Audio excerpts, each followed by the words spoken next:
Super Bagyong Funguang, nagdulot ng matinding pinsala sa Luzon at Visayas.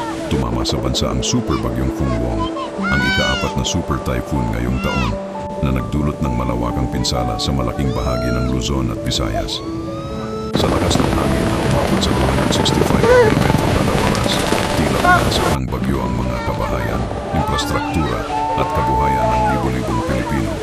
Ayon sa National Disaster Risk Reduction and Management Council, NDRRMC, mahigit sa 1 milyong katao ang napilitang lumikas mula sa kanilang mga tahanan dahil sa matinding pagbaha, storm surge at pagbubuhay.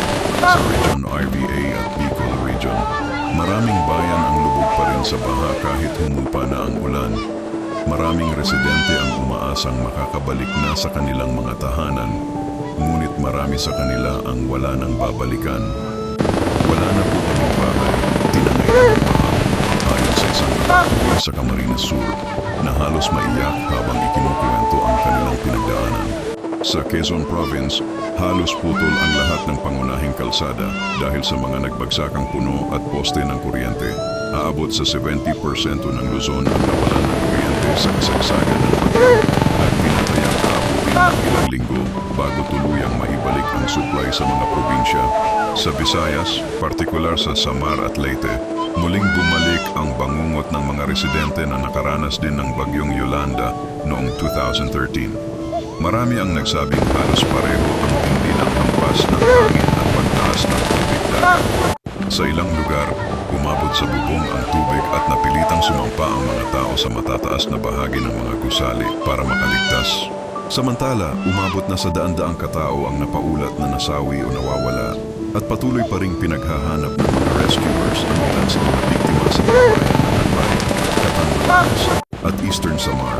Nagtulong-tulong naman ang mga ahensya ng gobyerno, militar at lokal na pamahalaan para sa relief at rescue operations. Ipinadala na rin ang mga karagdagang puwersa mula sa Philippine Coast Guard at Philippine Air Force upang maghatid ng tulong sa mga liblib na lugar na hindi pa nararating ng mga volunteer relief trucks. Naglabas ng pahayag si Pangulong Ferdinand Marcos Jr. na nagsabing prioridad ng pamahalaan ang mabilisang pagtugon sa mga apektado ng kalamidad. Hindi tayo pababayaan ng gobyerno. Lahat ng paraan ay ginagawa natin para maibalik ang normal na pamumuhay ng ating mga kababayan. Ani ng Pangulo sa isang televised address mula sa Malacanang.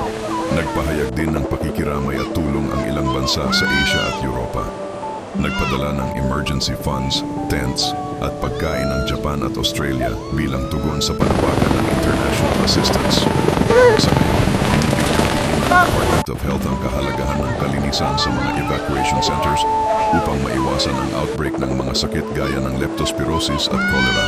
Habang unti-unti nang lumilinaw ang kalangitan sa ilang bahagi ng bansa, nananatiling madilim pa rin ang kinabukasan ng maraming Pilipino na nawalan ng bahay, kabuhayan at mga mahal sa buhay. Ngunit sa kabila ng lahat, muli na namang nakikita ang bayanihan, mga kapitbahay na nagtutulungan, mga volunteer na walang kapaguran, at mga Pilipinong bumabangon sa gitna ng unos.